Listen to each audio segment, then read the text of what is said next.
want to say get, if you want to use a get in the Postman or in the URL.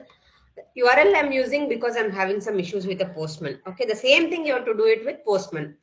Change it to Okay. get if you want to change. And post, yes, you can use post.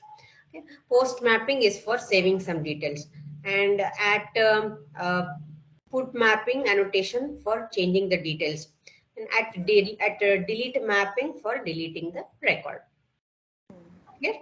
Just that if you want to get a particular a particular a record, then you have to give the ID of it next to it, URL along with the ID.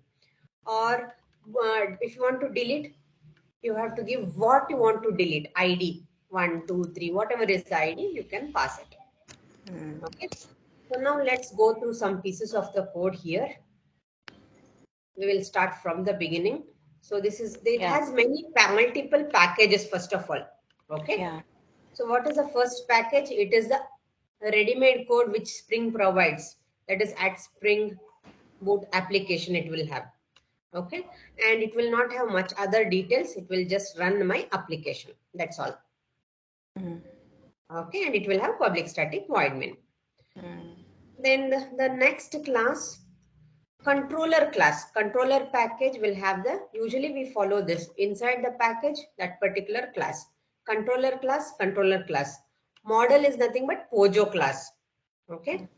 It will have the Pojo class. Repository is nothing but what is the repository where you want to connect it to the database.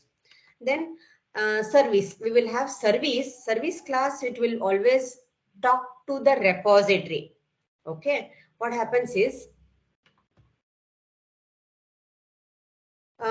so there will be a repository class. Okay. And it will have, no, first we will have it will have the connection to the database.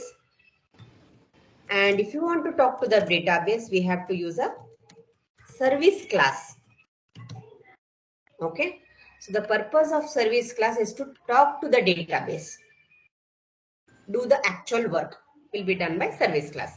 So get me the details. If you want to do, then you have to code it in service class. It will go to the database. It will fetch all the details. Okay. So let's go through the controller class. Controller class, it will have the at controller or at rest controller. Okay. That is the first thing, annotation. Then it is auto-wired. It is linked to the books service because service will do all my work. Getting, Database. saving, everything. It will have a hook to